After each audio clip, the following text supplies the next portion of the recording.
Hey, sejam bem-vindos a mais um US Sports em PT, todas as coisas do desporto americano em português de Portugal, comigo Ricardo Silvestre. E por falar em Ricardo, a seguir vou ter aqui o Ricardo Brito Reis, vamos falar sobre a NBA e principalmente sobre as Young Guns dos jogadores europeus que estão neste momento a jogar na Liga, que têm menos de 4 anos de experiência, portanto aí Young Guns. E eu sou muito suspeito para falar, uma vez que gosto que os jogadores europeus tenham sucesso na NBA e gosto principalmente que estes jogadores que estão agora a começar a sua carreira tenham a ter ainda melhores desempenhos, que é para no futuro serem eles as estrelas da Liga. Portanto, antes disso, vamos passar a algumas notícias rápidas. Neste caso começamos com a NFL e começamos novamente com o mesmo problema que está a haver sobre a questão dos protestos do hino, por causa daquilo que é percebido como injustiças sociais e raciais, principalmente por parte da comunidade negra, e há agora um grupo de jogadores, de 40 jogadores, chamado The Player Coalition, que tem estado em negociações com a NFL, de maneira a ver se sai desta situação de uma forma airosa. Infelizmente houve um andar para trás, portanto houve um revés. A NFL comprometeu-se a dar 100 milhões de dólares por causas que os jogadores achassem que eram causas que ajudavam à comunidade, principalmente à comunidade negra. Só que, à medida que as negociações começaram a avançar, percebeu-se muito rapidamente, e principalmente alguns jogadores da Player Coalition, que é um presente envenenado. Primeiro porque é no estilo, a gente dá-vos 100 milhões de dólares, mas os protestos têm que acabar. Não há mais protestos, não há mais joelhos no chão, não há mais jogadores que não querem estar no hino, não há mais jogadores sentados. E, portanto, também é normal que a NFL faça essa contrapartida. Agora, o que também caiu muito mal foi que os 100 milhões de dólares é tirar dinheiro de duas outras iniciativas que há neste momento, como vocês conhecem, portanto, o mês para a prevenção e tratamento do cancro, o mês para o Salute to Service, portanto, para as Forças Armadas, e eles, a NFL, iam tirar dinheiro dessas duas iniciativas para meter dinheiro nesta terceira iniciativa. Ora bem, isto não caiu bem, o que é normal, porque a NFL faz em lucro por ano 6 mil milhões de dólares, 100 milhões de dólares são 1,6% deste orçamento, portanto, a NFL estar a fazer, portanto, aqui da avareza, a gente vai aqui negociar uns tostõezinhos daqui e dali, ficou muito mal, pronto. Os jogadores voltaram atrás e a coisa, portanto, ainda não se resolveu e vamos ver quando é que se resolve e como é que se resolve. Entretanto, por falar em dinheiro, e não é de um desporto em particular, mas tem a ver com o desporto americano, e todos nós conhecemos a ESPN, inclusive durante alguns anos estivemos lá aqui em Portugal, felizmente. Eles, ESPN, já tinham em abril despedido a 100 funcionários, agora despediram mais 150. Estamos a falar de pessoas que trabalham portanto, no back-office, ou seja, produção, conteúdos digitais, tecnologia, realização, maquilhagem, luzes, o que for.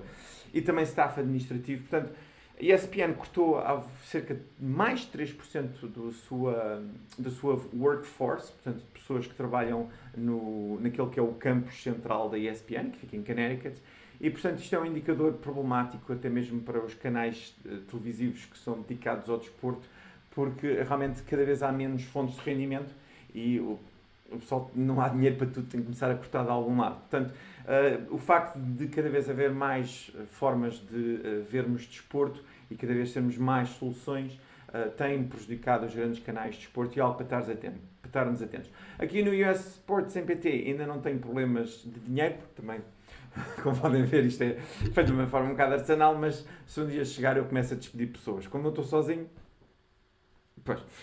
Muito bem, última notícia. Quero avançar também para outra situação que é dar tiros no pé.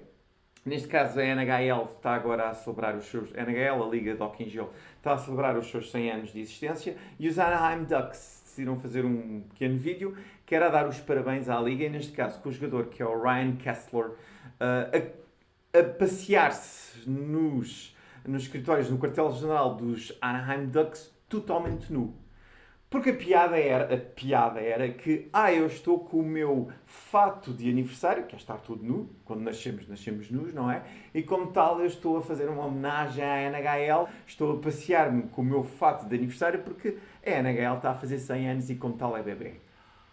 Timing perfeito, como podem imaginar, pelo que está a acontecer neste momento nos Estados Unidos, com todas as acusações, umas provadas, outras não, de assédio sexual, de exposição sexual indesejada, principalmente de parte de homens para staff feminino que não está receptível a isso. E depois do que aconteceu, por exemplo, desde o Harvey Weinstein no cinema, como Charlie Rose nas notícias, ou Al Franken na política, qualquer dia vem inevitavelmente na área do desporto. Portanto, o que é que acontece? Isto cai muito mal neste momento. Como tal, o vídeo foi tirado, mas o mal já tinha feito e os Anaheim Ducks passaram uma vergonha. E vamos a ver se este pessoal aprende a ver um pouco como é que estão as coisas a nível social, para exatamente não fazer este estilo de passos sem falso. Muito bem, depois disto feito, vou agora falar com o Ricardo, depois volto para Picos de Las Vegas e para os nossos comentários e despedidas. Like this behind my back for a long time. But now I said it right here. Right, exactly. Well, we got no problems then. I think that you probably won't say it again. I bet I do. Okay. Chris?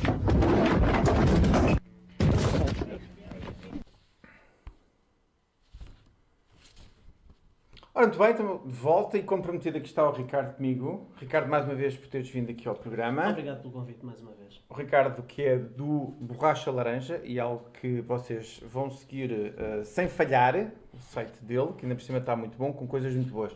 E nem por propósito, é por isso é que tu vieste. Ele fez um artigo muito interessante sobre os jogadores. Neste caso, tu falaste dos não-americanos, quer dizer, eu estava à espera que tu fosses mais honesto e fosses para aquilo que te interessa realmente, os europeus, mas pronto, quiseste falar do Embiid. Bem, a gente compreende. Mas eu desafio o Ricardo para vir cá falar sobre aqueles que são as Young Guns, ou seja, os jogadores europeus que estão na NBA. Por critério meu, e isto foi assim um critério um bocado aleatório, mas eu defini que eram 4 anos de experiência ou menos. Portanto, 4 anos de profissional ou menos. Depois devemos fazer um programa com a velha guarda, apesar do Ricardo já ter resmungado com alguns jogadores que não são velha guarda e tal, mas a gente há de lá ir. Portanto, o que é que eu defini então como critério para desafiar o Ricardo então para ele dar a opinião sobre estes jogadores? Primeiro, menos de 4 anos de experiência e segundo, qual é que é o impacto estimado que estes jogadores europeus têm nas suas equipas? E o Ricardo vai já começar a rir, que ele está preparado, mas eu vou dizer qual é que é a fórmula para o pai. Temos tempo? Temos tempo. Portanto, esta estatística que se utiliza, que é uma vez mais o Player Impact Estimate, é os pontos, mais os lançamentos de campo, mais os lançamentos livres, menos os lançamentos efetuados, menos os lances livres efetuados, mais os ressaltos defensivos, mais 0.5 vezes ressaltos atacantes, mais assistências, mais roubos de bola, mais 0.5 vezes blocos, menos as faltas pessoais e menos as perdas de bola. Estes valores absolutos, todos eles a dividir por todas estas estatísticas, mas por jogo. Portanto... Desculpa, eu perdi meio. Podes repetir? Não. Está aqui em baixo, se vocês para quiserem ver um cubo de Rubik como o Steve Kerr. Exatamente. Portanto, o pai significa que ou o gajo é bom ou não é bom. Pronto. E como tal, vamos começar então com, agora que temos a definida, qual é que é o critério. Vamos começar em 6 jogadores, que eu fui buscar 6 jogadores para te falar deles. Vamos começar com aquele que menos de 4 anos de experiência, neste momento tem um pai, portanto tem uma tarte de 7.8. Uma fatia mais pequena. Mais pequena, exatamente. Estamos a falar de Dario Saric. Eu gosto muito do último nome dele. Saric, o nome que é giro de dizer em croata. Extremo dos Philadelphia 76ers. Nasceu em Srebrenica, na Croácia. Foi selecionado na primeira ronda do draft 2014 pelos Orlando Magic na escolha 12. E antes disso estava no Anadolu Efes da Turquia. Aliás, ele até teve duas boas épocas ao serviço do Anadolu Efes. Ricardo, passo já para ti. Saric, primeira coisa a dizer é que está numa equipa que tem muito futuro. Sim, está numa equipa que tem futuro e, sobretudo, está numa equipa em que o núcleo duro está todo dentro da mesma cronologia. Ou seja, são todos jovens, são todos young guns, uns europeus, outros americanos, mas que estão todos a crescer no mesmo sentido, estão todos a ser desenvolvidos. O Saric e nós lá na Sport TV temos a felicidade de ter a Euroliga também e tivemos a oportunidade de o seguir enquanto ele esteve no Anadolu Efes Istambul e já na altura se via que ele tinha muita qualidade. É um jogador que os americanos costumam chamar o all-around player, faz um bocadinho de tudo, não é um especialista em nada, mas faz tudo bem.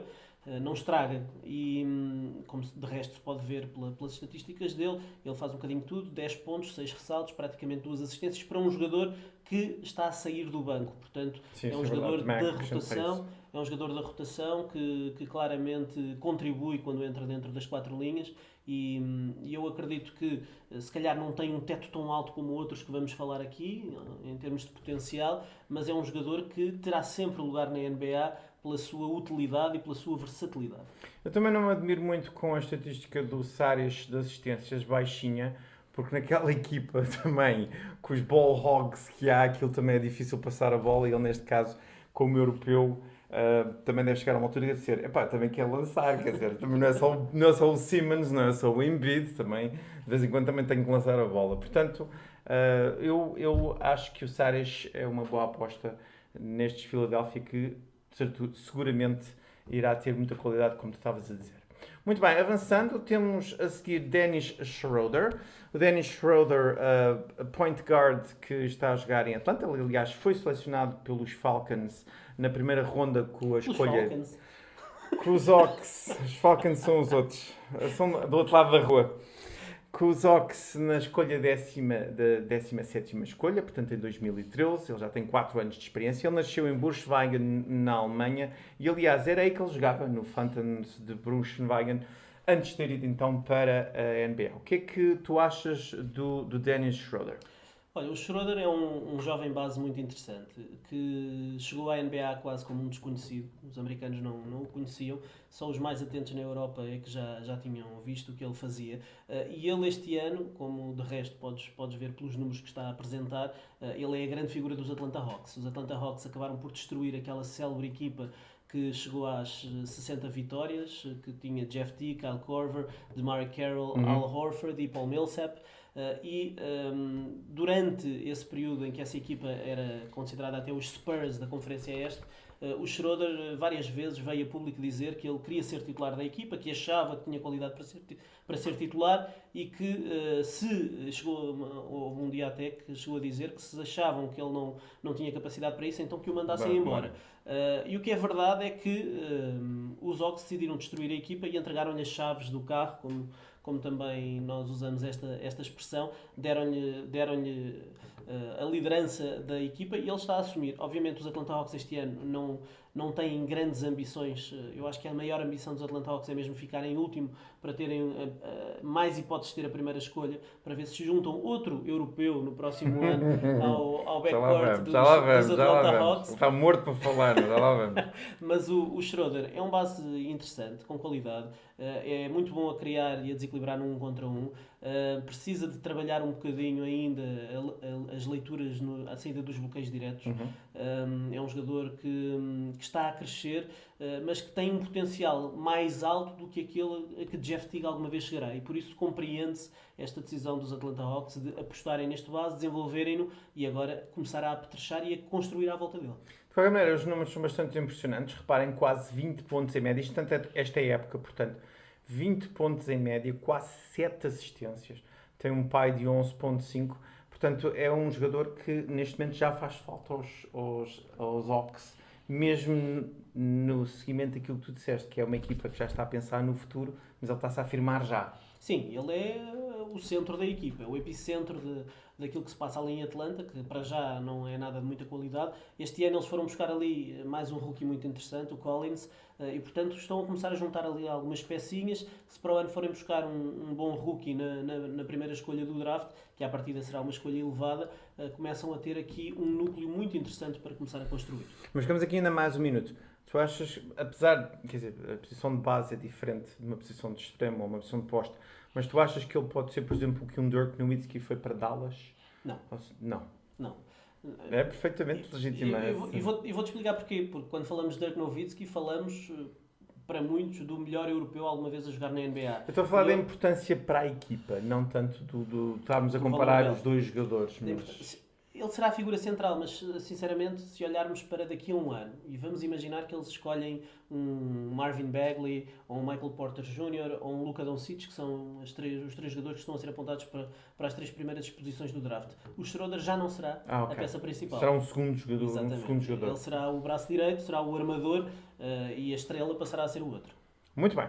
Ok, vamos avançar agora, vamos dar um pulinho para um jogador que, este ao contrário do Schroeder, é rookie, portanto, primeiro ano como profissional. Estamos a falar de Lauri Markkanen, ele está no Chicago Bulls. Ele não é, enfim, um puro produto europeu, porque passou um ano na Universidade de Arizona. Foi um one and done, como a gente costuma dizer nestas leads. Ele foi escolhido depois na 7ª escolha do draft do ano passado, claro, na primeira ronda. E, aliás, curiosamente, foi selecionado pelos Minnesota Timberwolves. E de 2014 em 2016 jogou na equipa de Marshki. E depois então é que foi para Arizona para fazer um ano como aluno universitário. Eu sou grande fã de Lauri. Já somos dois. Já somos dois. Acho que ele tem... Team Lauri. Acho que ele tem também, neste momento, já tem um presente brilhante e um futuro ainda mais. Mas fala-nos tu o que é que tem sido, para já, as primeiras indicações que o Markkanen tem dado em Chicago. Olha, o Markkanen, ao contrário do Schroeder, não era um completo desconhecido, precisamente por ter passado pela Universidade de Arizona. E depois, mesmo que alguns dos scouts mais desatentos da NBA não tivessem reparado naquilo que ele fez em Arizona, de certeza que abriram o olho quando viram o último europeu.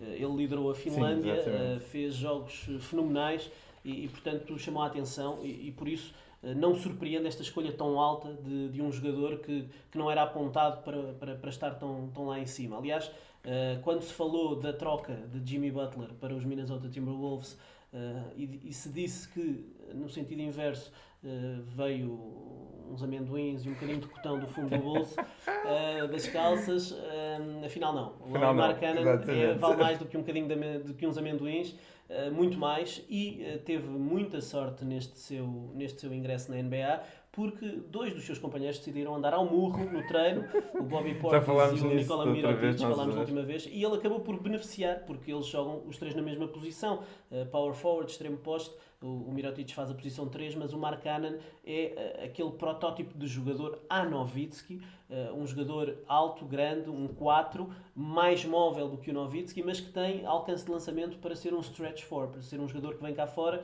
que arrasta os jogadores grandes cá para fora. Exatamente. E que lança e abre espaço para os jogadores interiores. Também é um jogador que consegue criar a partir do drible, portanto tem as ferramentas todas. Vamos tê-lo debaixo do olho. Essa é uma excelente expressão e eu já vi 2 jogos dos Bulls e ele lançado triplo.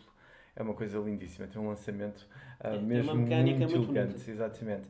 Dizer que o Lauri neste momento está com uma média de 14.4 pontos, 8 ressaltos, o que é um excelente indicador, sendo posto, claro, o nível número de assistências não está assim tão elevado, mas Ricardo, eu diria que um 15-10, 15 pontos, 10 ressaltos de média, se ele chegar assim ao final da época, não é nada mal para... Vai ser difícil porque o Portis já regressou e o Mirotic regressa esta semana.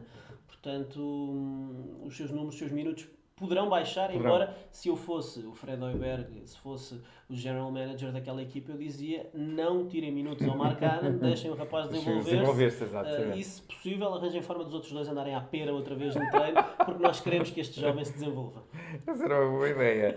Arranjar mais qualquer motivo para trás, partindo outra vez o osso aqui do ocular. Muito bem, uma coisa gira que o Ricardo falou e aplica-se ao próximo jogador que eu vou apresentar, mas foi quando houve a troca do Butler e o Markkanen foi para Chicago, foi logo que conversa que tu estavas a dizer, é um jogador que não vai valer nada.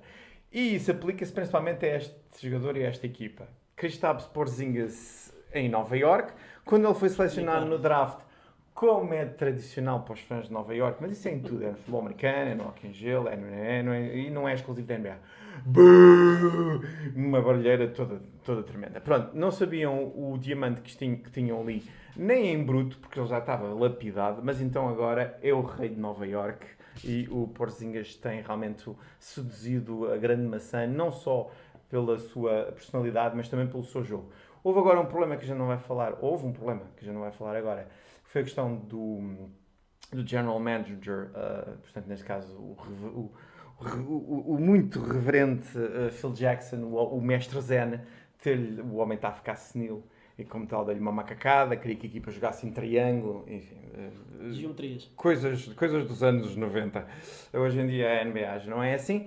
Mas falando, antes de passar para ti, o Porzingis foi selecionado na quarta escolha em 2015, portanto na primeira ronda, por estes New York Knicks. Ele é de Liepāja, na Látvia, portanto na nossa Lituânia, e jogava no Baloncesto de Sevilha. Jogava aqui ao lado, basicamente, antes de ir para Nova York. Agora está em Nova York. E é o maior. Fala-nos do Kristaps. Olha, eu tinha muitas expectativas para o Kristaps Porzingis, o letão que joga nos Knicks, que é o líder dos Knicks. É o homem que conseguiu fazer com que os Knicks mandassem embora o Eucalipto, o Ball Hog, o Carmelo Anthony, o homem que secava tudo à volta. Isso é tão boa! I like it! Essa é muito gira. E o Porzingis, nós já o tínhamos debaixo do olho. Porquê? Porque ele, quando estava no Sevilha, e desde muito novo, ele pedia aos pais para passar férias nos Estados Unidos, porque queria desenvolver a língua inglesa.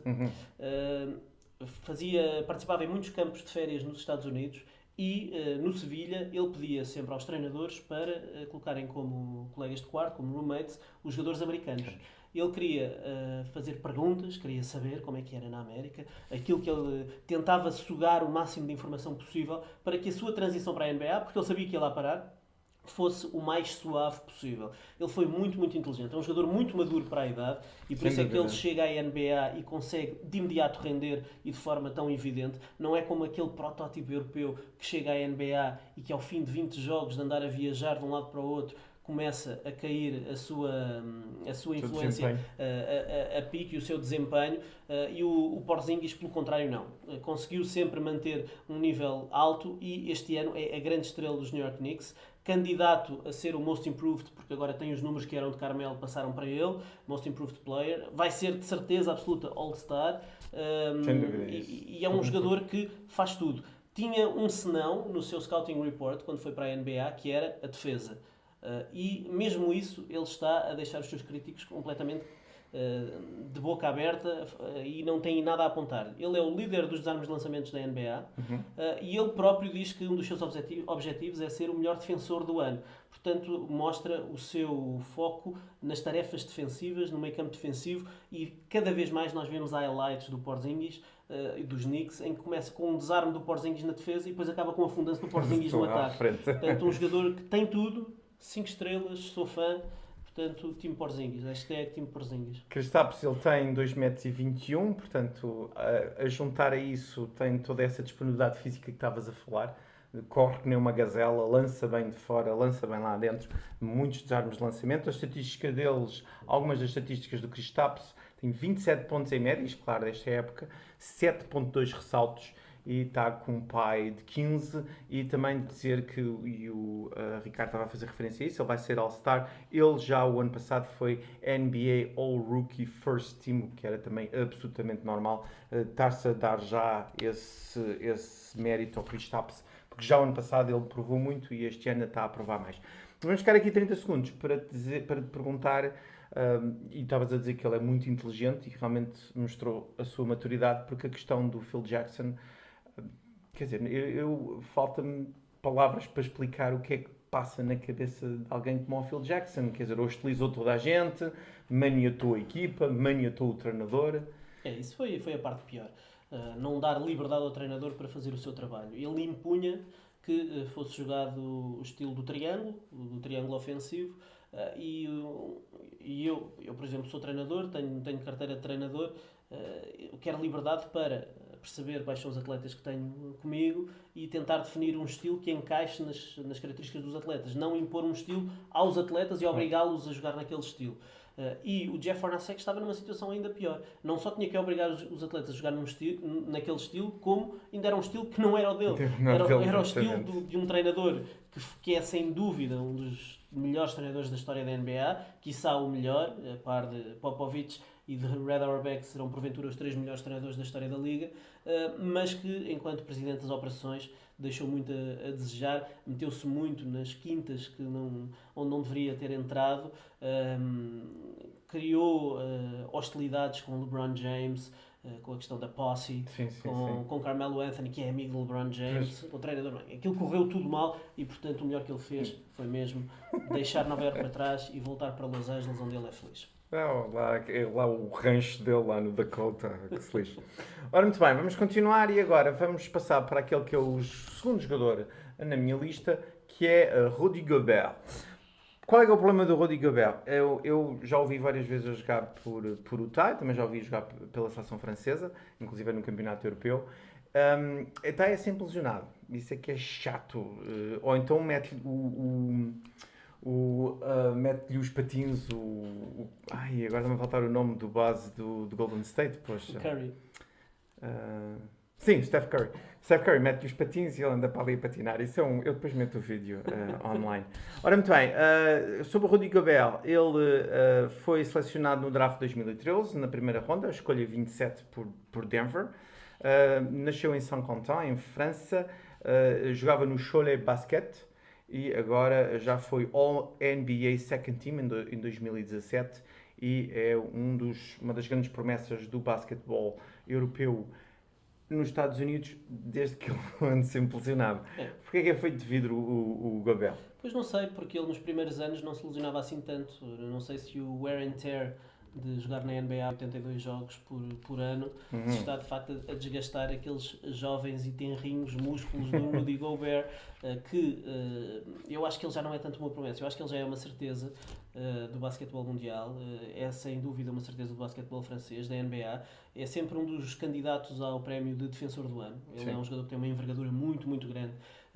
Muitas vezes lidera os rankings dos desarmes de lançamento. 2,16 m de altura. É um jogador que tem velocidade no seu deslocamento lateral e por isso muitas vezes pode trocar na defesa dos bloqueios diretos com os bases e por isso o vemos tantas vezes a patinar, porque o Curry de facto mete os postos todos a patinar, por muito que eles sejam ágeis e rápidos no seu deslocamento lateral. Mas o Gobert é um dos bons postos da NBA, é um bocadinho propenso a lesões. E este ano eu esperava que ele desse um salto, por causa da saída do Gordon Hayward, esperava que ele desse um salto a nível ofensivo e que fosse também um líder nesse lado do campo. Tem estado lesionado e é um problema. De qualquer maneira, quando está em campo, domina. E agora com finalmente um base que lhe dá a bola, que neste caso estamos a falar do Ricky Rubio, ainda melhor ainda. Mais europeu. Não, mas velha guarda, é da velha guarda. De dizer que algumas das estatísticas do Gobert, ele está com 13,9 de média, 10,5 ressaltos, um pai de 15,3, mas era que ele se mantivesse em campo, isso é que era importante para o Gobert. Dizer que a internet é a pior coisa que pode haver, porque mal houve essa jogada que o Steph Curry puxa para um lado, depois puxa para o outro, e depois avança e depois recua, e o Gobert parece um peão ali à volta dele. Eu vi para uns 40 ou 50 memes com isso. Era todo estilo de música e depois gritos e não sei o que mais, uma coisa horrorosa. Portanto, coitado do Gobert ficou, mas também, como estavas a dizer, não é só ele. Ele ainda anda à procura ainda dos tornozelos, acho que ficaram lá naquela zona dos 3 pontos. Muito bem, vamos então avançar para aquele que é o top 1 desta lista que fizemos para hoje e que vai ser o Exterminador. Eu chamei de Exterminador, o Ricardo chamou-lhe outra coisa. Chamaste-lhe Joker? O Joker é a alcunha dele. É o Joker, a alcunha dele. Eu acho que ele tem assim um bocado de cara de Exterminador implacável, que é o Nikola Jokic. Bem, eu já vi vários jogos de Denver, assim é que é, e este homem é um animal. É um animal. Domina no ataque, domina na defesa, leva a bola, inclusive parece que é base, afasta os colegas para ele levar a bola no ataque, e depois é um brincalhão, e depois está sempre, às vezes faz umas caras feias, às vezes faz uns sorrisos, também é assim um bocado esquisito olhar para ele, mas é uma potência este gajo. E muita gente acredita que vai ser o futuro da NBA, o futuro posto da NBA, porque fala-se muito da versatilidade como a grande arma do basquetebol de hoje em dia. Diz-se que os scouts das equipas da NBA já não procuram o próximo Michael Jordan, o próximo Kobe Bryant no campeonato universitário na Europa, procuram o próximo Draymond Green, o jogador que faz tudo, o próximo Saric, o jogador que faz tudo, que é o canivete suíço que tem todas as armas, todas as ferramentas. O Jokic faz isso. E o Jokic traz uma dimensão nova ao jogo. Antes, os jogadores como o LeBron James, como o Ben Simmons, como o Draymond Green, que fazem mais do que uma posição, tanto na defesa como no ataque, começaram a ser chamados de point forwards. Já não são point guards, bases, point forwards. O Jokic é um point center, que é algo que nunca vimos na NBA. Ele tem capacidade técnica de um base, que é uma coisa anormal, e eu acho que a convivência com o Milos Teodosic na seleção da Sérvia lhe dá aquela visão de jogo que por vezes vemos o Jokic fazer passes por trás das costas, a fazer lembrar um bocadinho o Jason Williams, o White Chocolate da altura dos anos 80, 90 em Sacramento, e o Jokic é um bocadinho assim, é um White Chocolate também, um White Chocolate sérvio, que está a fazer as maravilhas. Precisa de melhorar em termos defensivos, é verdade, mas para já, enquanto ele desequilibrar no ataque, eu acho que não há ninguém que se queixe em Denver. O Jokic, que foi selecionado exatamente por estes Nuggets na 41ª escolha já na segunda ronda em 2014, portanto todos estes jogadores foi que ele foi selecionado mais baixo. Eu lembro-me no ano em que ele foi selecionado, o Bill Simmons do TheRinger.com, que eu sigo muito, foi no estilo, é mais um europeu que não vai fazer muita diferença. Enganaram-se, ainda bem. Ele nasceu na Sérvia, em Sombor, e jogava antes no Mega Basket entre 2012 e 2015. Algumas estatísticas do Nikola, neste momento é meu amigo, a pessoa a gente trata-se em primeiro nome. O Nikola está com 16.3, 11 ressaltos, 4.5 assistências e um pai de 18.4, portanto de grande importância para esta equipa dos Denver Nuggets. Muito bem, este é o grupo de 6, mas temos 30 segundinhos para me falares de um outro jogador que, não falando hoje, tu achas que vamos falar no futuro necessariamente? Vamos falar muitas vezes do Luka Doncic. É o esloveno que joga no Real Madrid. Estreou-se no Real Madrid na equipa sénior com 16 anos.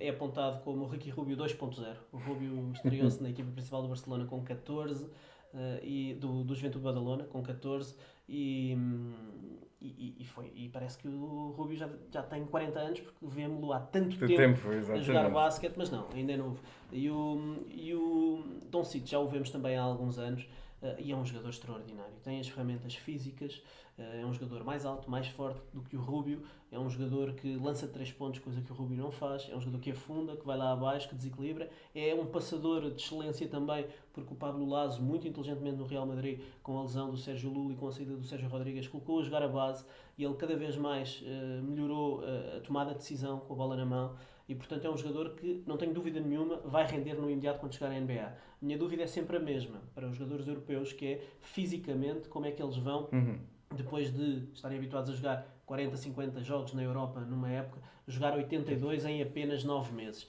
É de uma dureza muito, muito grande, mas eu acredito que o Doncic vai chegar, ver e vencer. Uma coisa eu posso dizer, dos cantos da NBA nos Estados Unidos que eu sigo, que normalmente são um bocado chauvinistas, e eu sei, porque já passei por isso na pele, salvo seja, o pessoal está cheio de medo de Doncic. Fiquem com esta. Cuidado com ele. Muito bem, vamos ficar por aqui. O Ricardo vai vir mais vezes agora enquanto a época avança vai avançando, a época regular. Aliás, quero-te convidar quando chegarmos mais ou menos a meio, ou até mesmo antes, para vermos aquelas que têm sido as desilusões e, pelo contrário, as equipas que têm mostrado muita qualidade. Para já, vamos nos despedir. De relembrar que visitem o trabalho dele, leiam o trabalho do Ricardo, visitem o site dele no Borracha Laranja e fica prometido ele voltar outra vez. Ricardo, mais uma vez, muito obrigado por teres vindo. Obrigado pelo Então, convite. uma próxima oportunidade. E agora, Picos de Las Vegas. That vision of the big winner somehow emerging from the last-minute pre-dawn chaos of a stale Vegas casino. Muito bem, estou de volta depois desta longa conversa e muito interessante com o Ricardo e vamos falar sobre Picos de Las Vegas. Exatamente, por falar nisso, encontrei aqui umas picks interessantes sobre o MVP da NBA. Giannis Antetokounmpo tem mais 200, LeBron James mais 500, Kawhi Leonard mais 800, Kevin Durant mais 1000 e Russ Westbrook mais 1200. Portanto, isto é o quanto é que se tem que apostar para se ter, portanto, o retorno. E eu, falando com o Ricardo também, eu acho que LeBron James mais 500, apesar do Giannis ser neste momento o grande favorito a MVP, mas se calhar, enfim, Se quiserem arriscar, LeBron James é sempre uma boa opção, principalmente na segunda parte da época. Ele tende a melhorar e levar os Cleveland Cavaliers para a frente, muitas vezes sozinho. O Giannis é capaz de ainda não ter tanta maturidade para isso. Portanto, fiquem com a ideia, LeBron James a mais 500, Kawhi Leonard mais 800, já é um bocado mais longe. Depois Durant, Westbrook, já na casa dos mais 1000 para se apostar e se ter retorno. Vamos agora passar para outra liga e outra line, a NFL, Sunday Night Football e Monday Night Football, como é costume. No Sunday Night Football temos Pittsburgh em Seattle. Pittsburgh está previsto ganhar o jogo por 6 pontos. Portanto, Seattle a receber em casa Filadélfia, e mesmo assim Filadélfia é favorito, o que é normal, pelo que tem sido a época, e como podem ver a line sendo menos 6, eu acho que é stay away. Portanto, este jogo pode cair para um lado como pode cair para o outro, na nossa opinião. Portanto, stay away. Já o over-under, 47 pontos, é possível que seja over. Estas duas equipas marcam pontos muito facilmente. Russell Westbrook, isto é da NBA, Russell Wilson também consegue avançar com a equipa e marcar pontos. Portanto, em princípio, over 47 pontos. Já no Monday Night Football, Pittsburgh vai a Cincinnati. Esta line já é de esperar. Pittsburgh favorito para ganhar por 6 pontos em Cincinnati, apesar de haver algumas lesões em Pittsburgh, mas em princípio o suficiente para ganhar em Cincy. Portanto, take it. Já o over-under, 43 pontos e meio, under, mais uma vez. O Cincinnati não é muito bom no ataque, o Pittsburgh faz o suficiente para ganhar os jogos, portanto eu acho que under aqui será uma boa aposta para quantos pontos é que vai ser marcados neste jogo. Muito bem, uma vez com isso feito, vamos agora aos comentários e despedidas.